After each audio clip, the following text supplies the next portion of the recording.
All right, West Virginia fans. It's funny how things change in 24 hours. Just yesterday, I put out a video saying that Cam Vaughn hinted at the possibility at coming back to West Virginia. And I told fans to take that with a grain of salt because I know this stuff can happen. Nothing is set in stone until that portal window closes and hasn't even opened yet. So on tonight's show, I'm going to react to the news about Cam Vaughn hitting the portal. It's something that's been on my mind all day. I was at a Christmas party and haven't had a chance to react to this yet. So wanted to put out a live show tonight and talk with you all about your thoughts on Cam Vaughn leaving, and I'll give you my thoughts about him and some of the other players that decided to enter into the portal today. Just another reminder of where we're at in college football in 2025 heading into the 2026 season. So before we do that, if you're a West Virginia fan, please remember to like and subscribe to Jersey Ear. We really appreciate all the support. With that being said, let's get into tonight's topic. So, change of heart.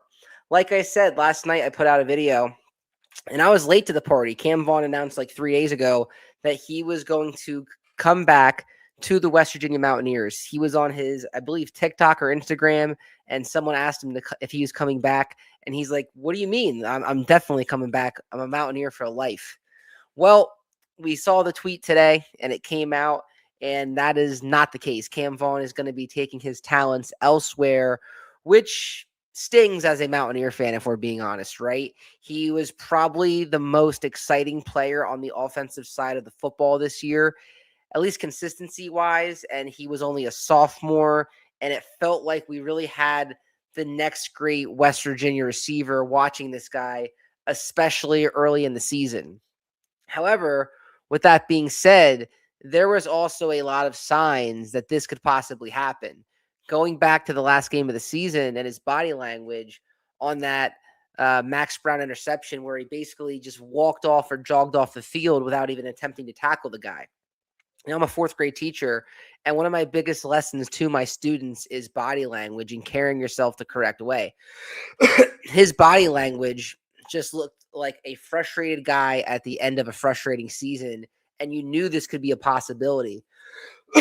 Also, seeing his tweets and just his Instagram profile and the cryptic stuff he was putting out, you kind of always knew in the back of your mind that this was a possibility. It was the thing I was always checking my phone for as soon as the season ended to see if this guy was going to put his name in. And then we got a false sense of hope the other day when he said that he was planning on staying, and it seemed like it was good to go. But like I said in my last video, take everything you see and hear from these players with a grain of salt, because they're young guys and this stuff is fluid, and they have agents and they're fielding calls all the time. And all it takes is for one team to say, "Hey, we'll offer you this money." And then suddenly the loyalty is out the window. So unfortunately, nothing surprises me in this day and age of college football.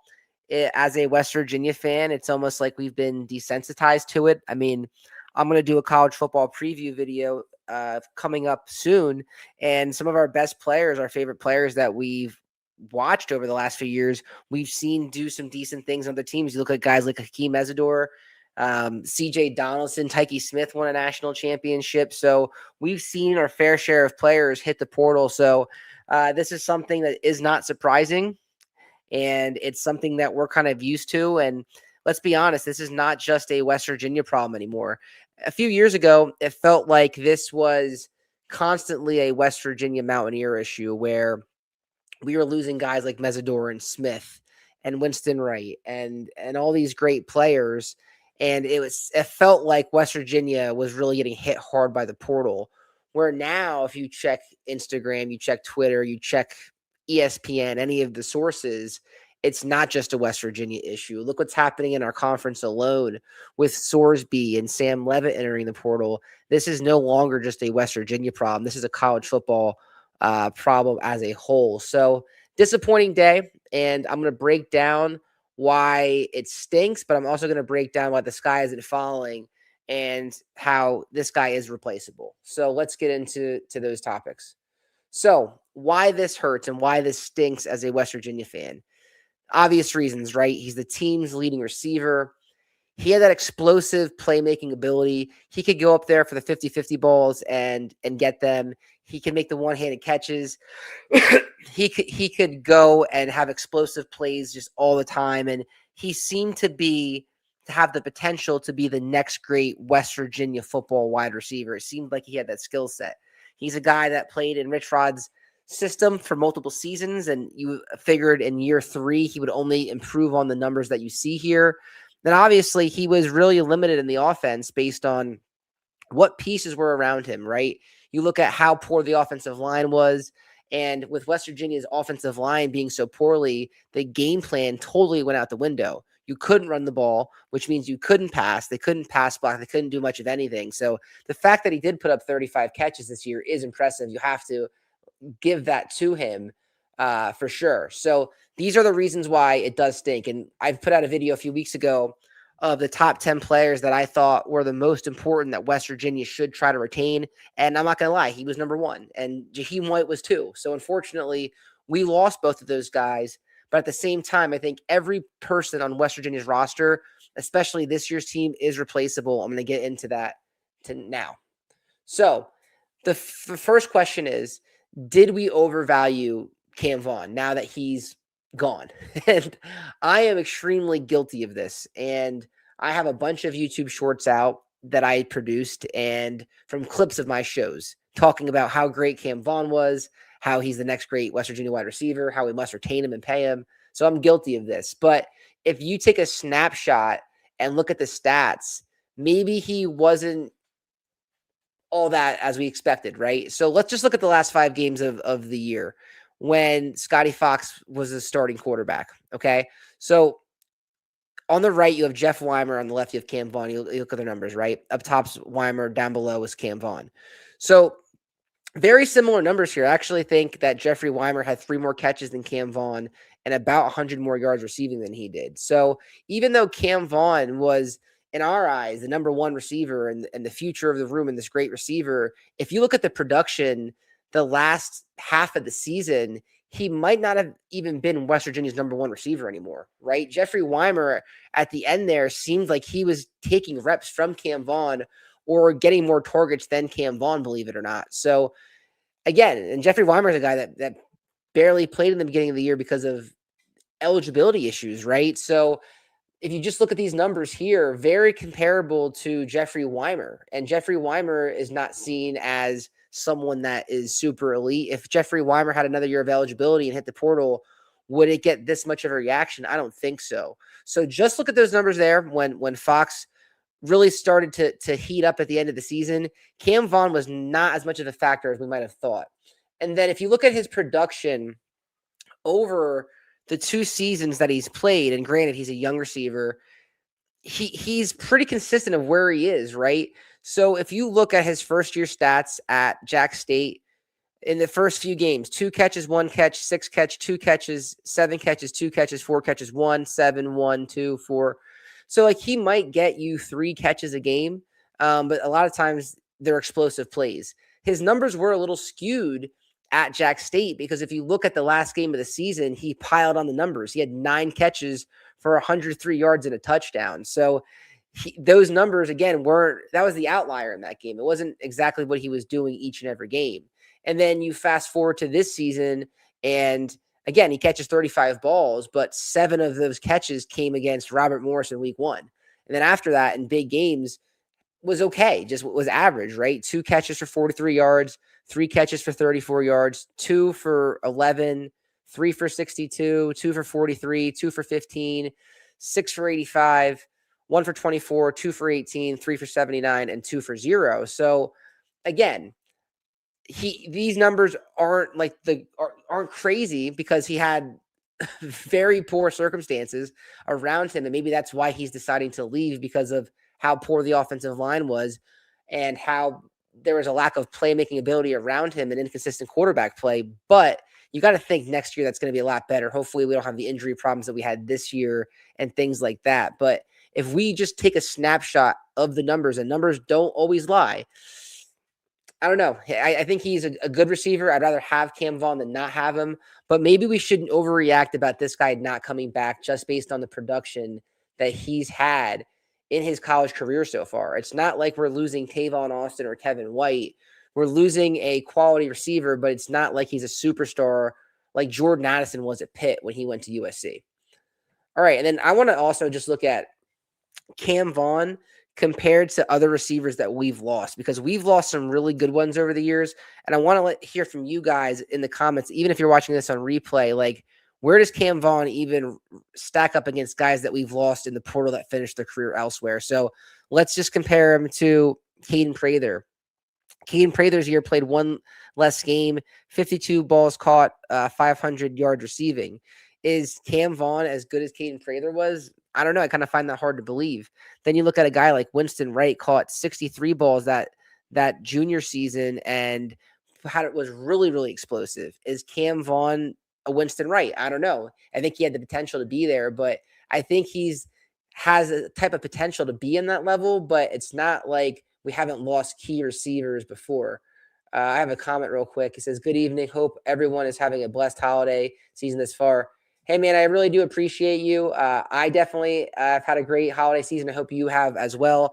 I'm super busy with my two boys and celebrating Christmas. So I took a little bit of a break from doing the Jersey Ear show, but now I had to hop back in and talk about this stuff. So great to hear from you. Would love to hear your comments about Cam Vaughn leaving today. And then again, even just looking at Cam Vaughn stacking up against someone like Hudson Clement, I don't know. I just feel like Hudson Clement had very similar numbers in 12 games as a sophomore last year, 12 catches, 51 yards, 741 yards receiving, and 5 touchdowns. Again, those receivers had more of a consistent offense in place, so their numbers are going to be better. But how much of a difference would that have mattered if Cam Vaughn was back another year with the system? Probably puts up similar numbers. So my point to this is, other big names have left in the past, and we've always found receivers to step up and make plays. We've had good receivers like Sam James and Bryce Ford Wheaton and guys like this, Hudson Clement, and the guys that we're mentioning. It's not like Cam Vaughn is like Randy Moss and leaving and the world's falling. He's a quality receiver, but he is replaceable. Vaughn leaving also frees up NIL money, in my opinion, right? Chances are he's the number one receiver on your team. He's probably going to ask for a lot of money. So chances are now you can take him off the books and get someone you really want. And how many times did we watch Big 12 games this year? Was Cam Vaughn even the best receiver on the field compared to the guys at Colorado, the guys at TCU, the guys at Utah? I don't think he was as good as those guys, to be honest. I felt like we were lacking in that room. So this frees up some money. There's going to be studs all over the place at this position. Go get some guys now. You have at this point, you absolutely have to go get guys. You can't rely on Jaden Bray and take another roll of the dice on him and make him your number one. And same thing with Rodney. I love those guys. Would love to have them back. Hopefully they do come back, but you're going to need a solidified number one. You got to go find one now. And then with that being said, the portal is going to have a lot of great options, right? If you look around and you see some of the group of 5 players that are coming up and some of the players that are transferring out of the Power 4, there are going to be studs all over the place. So it's going to be interesting to see 2 things: what Cam Vaughn's market's like and where he lands. And then it's going to be interesting to see how West Virginia replaces him, because I want an upgrade now at this point. It stinks that he left and it's not fun, but now let's go upgrade at that position and get something better than Cam Vaughn, because that's what West Virginia is going to need to be better. Let's see. I have another comment here. Cam was probably the best they could get from the portal last year. They have better choices this year. Yeah, absolutely, Fiona. Thank you for your comment. I think West Virginia has options. And like I said, it stinks. And if we're being honest, and you're a West Virginia fan, we would love to have Cam Vaughn back, right? Again, he was my number one player that I said we should retain, right? But at the same time, he is replaceable. Everybody on this roster is replaceable. This roster did not have like a Bruce Irvin, a Tavon, a Geno, a Carl Joseph, a Kevin White. We didn't have a superstar on this team. So everybody is replaceable. Now, that's not what we want to do every year. We don't want to have an entire rebuild where we're doing this over and over and over and over again. The reason we wanted Cam Vaughn back was because it was a question answered. You knew he could play. And you're rolling the dice when you bring people in. We saw it this year with Justin Smith-Brown. And and other players like that, Christian Hamilton, where they were highly recruited but didn't do much, came, or Justin Smith Brown, who's leveling up but didn't do much. So with Cam Vaughn, it was at least a starting point for your receiver room. Now you got to hope you can retain Rodney and Jaden, but also make them like your 3, 4, 5. You need to get a 1, 2 now. So that's just my opinion. Just know Rich Rodriguez has a plan, and you know that he is going to be fired up about this. So honestly, I trust Rich Rod and company. I remember Darius Renard and Brandon Miles and others back in the day. Rich Rod will find who fits his system. I want the best we can afford with our NIL money. Yeah, if you don't want to be here, don't let the door hit you. We come from a great receiving history. When you think of Chris Henry, Darius Renard, Tavon, Stedman, Kevin White, David Sills, even the underrated ones that we've seen with Bryce Ford Wheaton over the few years and Sam James, like we have receivers, Winston Wright, like Caden Prather, like Cam Vaughn is just a blimp in the history of this, TJ Simmons, like you can get guys all over the place. I think we'll be fine. We don't want to overreact, like, right? We don't want to celebrate this either because it is a loss, right? It's a torn thing. I'd rather have him than not have him, but at the end of the day, I'm not going to overreact and say the season's over next year because we don't have Cam Vaughn in the fold. It's the next man up. Go get a few guys. You can do this. I with the positive momentum we've had in the portal, with the high school class, we should be hitting the portal going strongly as soon as it opens. We can sign players.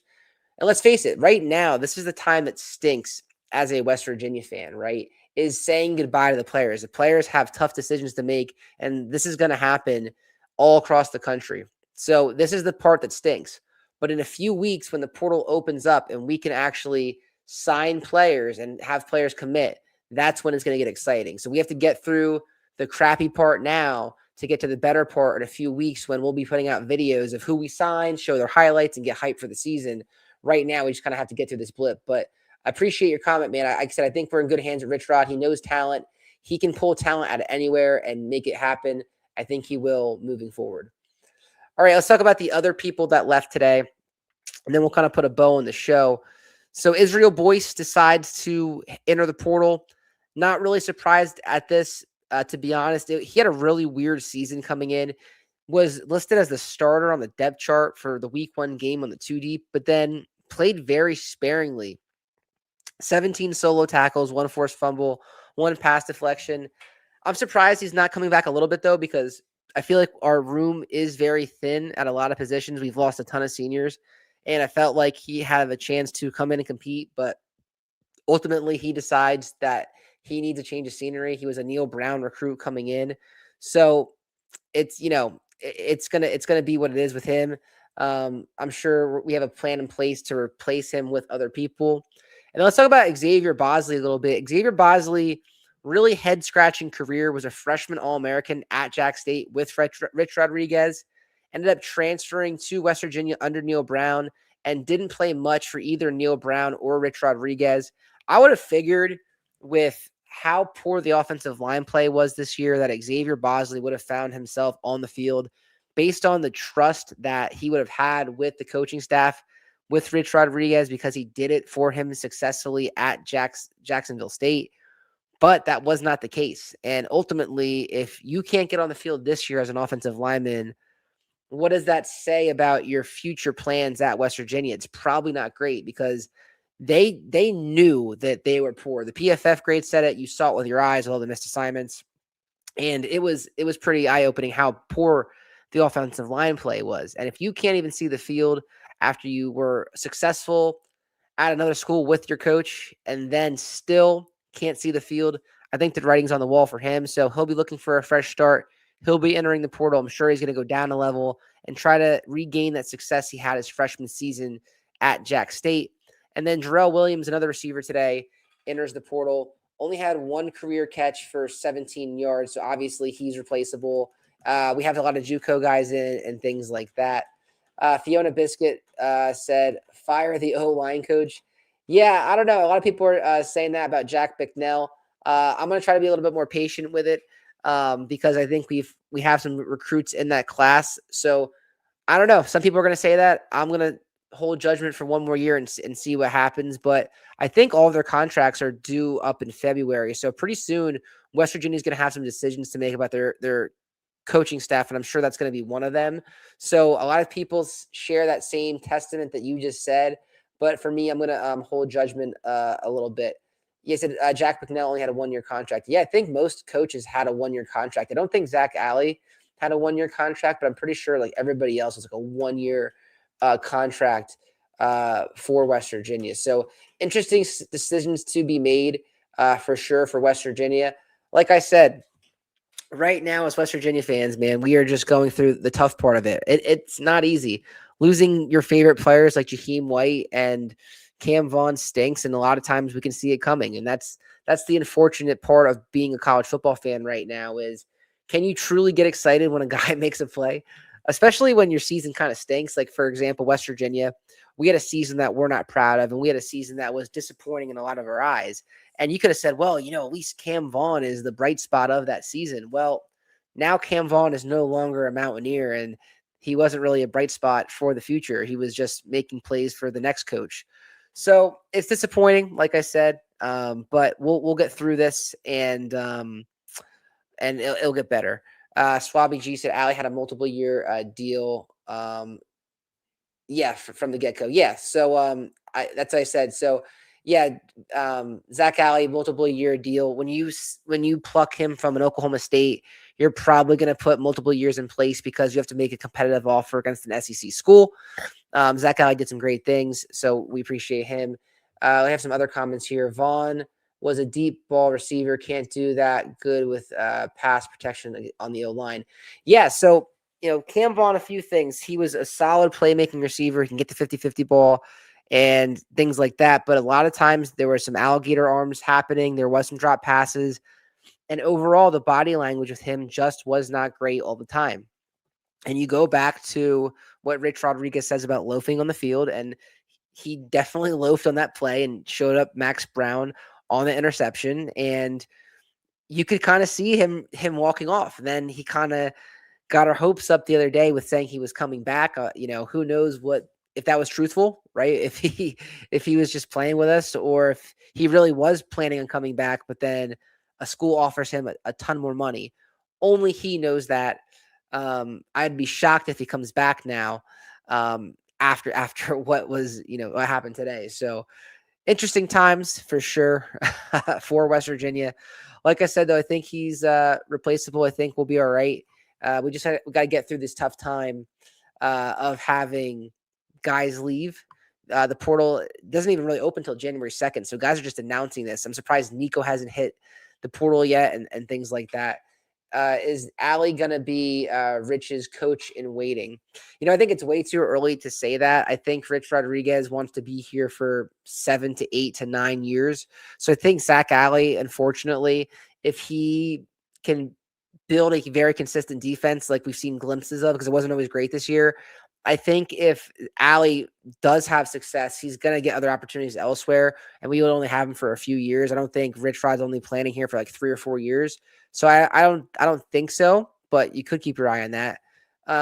We have another comment that said, right now, we all need to cheer for Houston, SEC plus.